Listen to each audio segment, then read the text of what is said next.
में की बात है जब मैं काम के सिलसिले से हैदराबाद वसीम के पास गया था। दरअसल वसीम मेरे खालू का लड़का था और उसके कहने पर ही मैं पहली बार हैदराबाद आया था। यहाँ पर आकर पता चला कि मैं जिस काम के लिए यहाँ पर आया था वो काम किसी और को दे दिया गया है। फिर कुछ दिन ऐसे ही मेरे यहाँ पर बीत गए पर कोई भी काम नहीं मिला। और ऐसे ही एक रात जब कंपनी से काम करके वसीम भाई आए तो उन्होंने बताया कि एक काम है, अगर तुम कर सकते हो तो महीने के 25,000 रुपए मिलेंगे। वसीम भाई की बात सुनकर मैं बहुत ही ज्यादा खुश हो गया, क्योंकि गांव में मैं बहुत ही मेहनत मजदूरी करता तो भी मैं महीने का इतना कमा नहीं पाता। अभी दोस्तों मैं यही सब सोच ही रहा था कि फिर जो उन्होंने बताया उसे सुनकर तो मैं हैरान हो गया। दरअसल उन्होंने बताया कि तुम्हें एक कब्रिस्तान में रहना होगा और वहाँ पर जनाजों को दफनाना होगा। उनकी ये बात सुनकर मुझे डर भी लग रहा था, क्योंकि कब्रिस्तान में रात बिताना कोई आम बात नहीं थी। लेकिन मैं उस कब्रिस्तान में रहने के लिए फिर भी तैयार हो गया, क्योंकि मुझे यहाँ पर आए 15 से 20 दिन बीत गए थे पर कोई भी काम नहीं मिला। अगर मैं इस काम को भी मना कर देता तो फिर शायद ये काम भी ना मिलता। और 2 महीने के बाद ही मेरी बहन रजिया का निकाह भी करना था, इसलिए मैं उस कब्रिस्तान में रहने के लिए तैयार हो गया। फिर इस पर वसीम भाई ने कहा कि कल सुबह हम दोनों उन मौलवी साहब के पास चलेंगे। फिर हम दोनों खाना खाकर सो गए। दोस्तों अगले दिन सुबह हम दोनों उस मौलवी साहब के पास गए तो मौलवी साहब के घर पहुंचने पर हमने देखा कि मौलवी साहब जी एक छोटी सी बच्ची को गोद में लेकर खिला रहे थे। उन्हें बच्ची के साथ खेलता हुआ देखकर हम दोनों मौलवी के पास जा पहुंचे। हमें देखकर मौलवी साहब ने कहा कि तुम वही हो जिससे मेरी फोन पर बात हुई थी। मौलवी साहब के इतना कहने पर वसीम भाई ने सर हिलाते हुए हाँ में जवाब दिया। फिर मौलवी साहब जी ने हमें उस कब्रिस्तान के पास लेकर आ गए जहाँ पर हमें रहना था। जब हम तीनों उस कब्रिस्तान के पास पहुँचे तो हमने देखा कि ये कब्रिस्तान बहुत ही अजीब तरह का लग रहा था, क्योंकि वो कब्रिस्तान पेड़ों से घिरा हुआ था। पर उस कब्रिस्तान के अंदर जाने के बाद हमें दिल में भी ऐसा लग रहा था कि यहाँ पर शाम हो गई है, क्योंकि वो कब्रिस्तान पेड़ों से बहुत ही अजीब तरह से ढक रखा था। फिर हम तीनों उस जगह पर पहुँचे जहाँ पर हमें रहना था। ये सब देखकर मुझे अजीब लग रहा था। अभी मैं यही सब सोच ही रहा था कि तभी मौलवी साहब ने कहा कि कब से रहने के लिए आ रहे हो आप। उनके इतना कहने पर मैंने कहा कि वो खान साहब मैं कल से आ जाऊंगा। मेरे इतना बोलने पर उन्होंने मुझे 15,000 रुपए हाथों में एडवांस दे दिए और कहा कल से आ जाना। इतना बोलकर वो चले गए। फिर हम दोनों भी वहाँ से घर लौट आए। घर लौट कर आने पर मैंने वसीम भाई से कहा कि भाई तुम्हें वो कब्रिस्तान कुछ अजीब नहीं लग रहा था। मेरे इतना कहने पर उन्होंने कहा कि वो कब्रिस्तान बहुत ही पुराना है, जिस वजह से तुम्हें ऐसा लग रहा होगा, और वहाँ पर ऐसा कुछ भी नहीं है। इतना बोलकर वसीम भाई अपने काम पर निकल गए। फिर मुझे लगा कि शायद मैंने गांव में ऐसा कभी देखा नहीं था, इस वजह से मुझे ऐसा लग रहा हो। और जब शाम को वसीम भाई काम करके घर लौट कर आए तो उन्होंने मुझे एक चाबी दी। उस चाबी को देखकर मैं समझ गया था कि उसी कब्रिस्तान की चाबी है। फिर उन्होंने बताया कि मौलवी साहब मिले थे, उन्होंने ये चाबी दी है और सुबह तुम वहाँ पर चले जाना। दोस्तों वसीम भाई के इतना कहने पर मैंने उनसे कहा कि ठीक है भाईजान। फिर अगले ही दिन सुबह के वक्त जब मैं उस कब्रिस्तान पहुंचा तो जैसे मैं उस कब्रिस्तान का गेट खोल ही रहा था कि तभी एक जनाजा आता हुआ दिखाई दिया। उस जनाजे को आता हुआ देखकर मैं गेट खोलकर कब्रिस्तान के अंदर गया और अपने बैग को उस रूम में रखकर बाहर आ गया। बाहर आने पर देखा तो वो सभी जनाजे लेकर अंदर आ गए थे। तो फिर उस जनाजे को दफनाने के लिए मैं गड्ढा खोदने लगा। फिर गड्ढा खोदने के बाद मैंने उस जनाजे को दफना दिया और इसी तरह मेरा पूरा दिन जनाजे को दफनाने में बीत गया।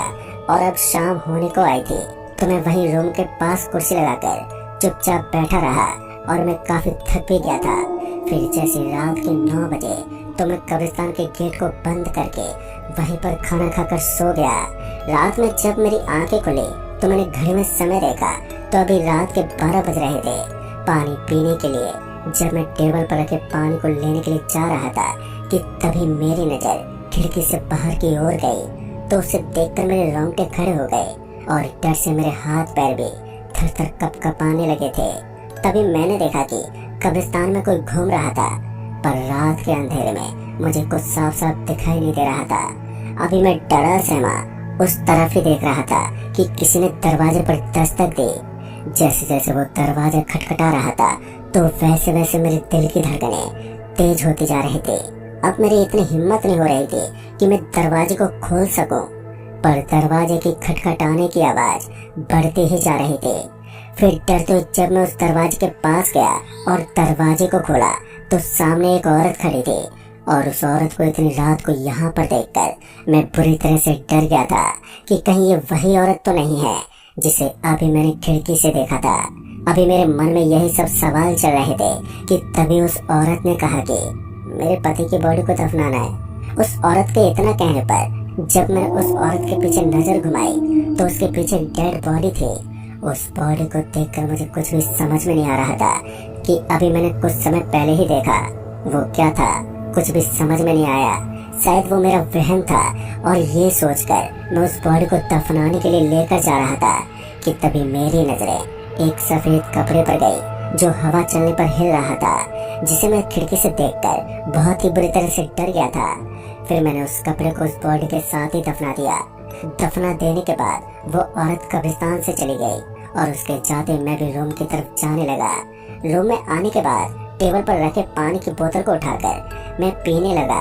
अभी मैं पानी ही पी रहा था कि मेरी नजर फिर से खिड़की से बाहर गई तो बाहर कुछ भी नहीं था, पर जिसे देखकर मैं डर रहा था वो एक सफेद कपड़ा था जिसे देखकर मैं इतना ज्यादा डर गया था। अभी दोस्तों मैंने ये सब सोचा ही था कि तभी जो मैंने देखा उसे देखकर तो किसी की भी रूह कपकपा जाए।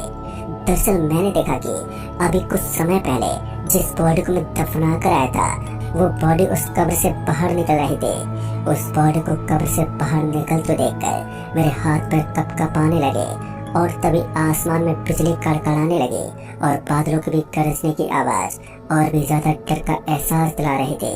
देखते ही देखते वो डेड बॉडी उस कब्र से पूरी तरह से बाहर निकल गई। कब्र से बाहर निकलने के बाद जो मैंने देखा उसे देखकर तो मैं बहुत ही ज्यादा डर गया था, क्योंकि कुछ समय पहले जो औरत यहाँ पर डेड बॉडी लेकर आई थी वो बॉडी किसी और की नहीं बल्कि उसी औरत की थी जिस औरत ने मुझे डेड बॉडी दफन करने के लिए कहा था। अभी मैं उस औरत को उस कब्र से निकलते देख ही रहा था कि उस औरत को कब्र से निकलते हुए देख मुझे कुछ भी समझ में नहीं आ रहा था कि अब मैं क्या करूं। डर से मैं पसीने से लथपथ हो गया था, और देखते देखते जोरों की बारिश भी शुरू होने लगी। बारिश होने की वजह से अब वो औरत दिखाई नहीं दे रही थी, पर उस औरत को कब्र से निकलता हुआ देखकर वो सब मेरी आंखों के सामने घूम रहा था।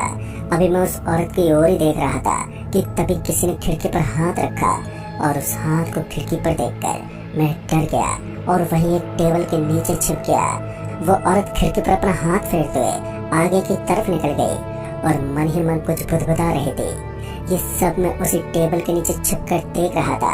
वो औरत बार बार खिड़की के इधर से उधर घूम रही थी, और जब उसकी आवाज सुनी तो वो कोई रफीक नाम लेकर बुला रहे थे, और जब बिजली की चमक उस औरत पर गई तो उसकी शक्ल बहुत ही ज्यादा भयानक थी। वो बार बार रफीक का नाम लेकर पुकार रहे थे, और मैं चुपचाप उसी टेबल के नीचे बैठा रहा कि तभी वो औरत दरवाजा खटखटाने लगी। दरवाजे की खटखटाहट सुनकर मेरे दिल की धड़कनें भी बहुत तेज हो गई। दरवाजे की खटखटाहट बढ़ती जा रही थी। जैसे जैसे उस दरवाजे की खटखटाहट बढ़ रही थी तो वैसे वैसे मेरे अंदर डर बढ़ता जा रहा था। मेरी नजरें उस दरवाजे पर ही थी कि कहीं वो औरत अंदर ना आ जाए। अभी मैं ये सब सोच ही रहा था कि तभी दरवाजे की खटखटाहट बंद हो गई, और उस औरत की आवाज भी आनी अब बंद हो गई थी। कुछ देर तक तो मैं उसी टेबल के नीचे बैठा रहा, और जब मुझे लगा कि शायद वो औरत वहां से चली गई है तो मैं उस टेबल के नीचे से निकलकर बाहर आया और उस खिड़की की तरफ ये देखने के लिए जाने लगा कि कहीं वो औरत यहीं पर तो नहीं है। जब मैं खिड़की के पास पहुंचा तो मैंने देखा कि अब वो औरत उस कब्र की तरफ जा रही थी, और अब बारिश भी बंद हो गई थी। फिर देखते देखते वो औरत उस कब्र के अंदर समा गई, और उस औरत को कब्र में समाते हुए देखकर अब मुझे थोड़ी राहत मिली। फिर मैंने घड़ी में समय देखा तो अभी रात के 3 बज रहे थे, तो मैं उसी चारपाई पर जाकर बैठ गया और सुबह होने का इंतजार करने लगा। सुबह का इंतजार करते करते मेरी आंख लग गई, और फिर जब मेरी आंख तब खुली जब दरवाजे पर कोई दस्तक दे रहा था। दरवाजे की दस्तक सुनकर मैं डर गया कि कहीं वो औरत तो फिर से नहीं आ गई। तभी वसीम भाई ने मुझे आवाज दी। वसीम भाई की आवाज सुनकर मैंने दरवाजा खोला तो सामने वसीम भाई खड़े थे। तो मैंने वसीम भाई को रात की बीती सारी घटना बताई। मेरी बातें सुनकर वसीम भाई ने कहा कि आज तुम्हें अल्लाह ने बचा लिया, नहीं तो वो औरत तुम्हें रात को ही जान से मार सकती थी। फिर दोस्तों हम दोनों उस कब्रिस्तान से बाहर ही निकल रहे थे कि तभी वहाँ पर मौलवी जी आ गए। हम दोनों को साथ देखकर मौलवी जी ने कहा कि कहाँ पर जा रहे हो?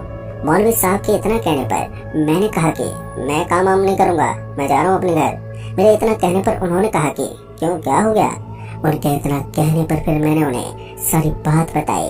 तो मेरी बात सुनकर मौलवी साहब ने बताया कि ये 2 साल पहले की बात है।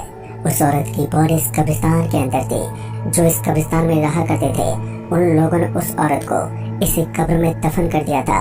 उसके बाद से ये सिलसिला चालू हुआ है।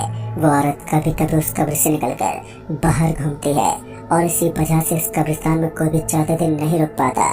जो भी उस औरत को देख लेता है वो अगले दिन ही इस कब्रिस्तान को छोड़कर चला जाता है। मौलवी साहब की ये बात सुनकर हम दोनों हैरान हो गए।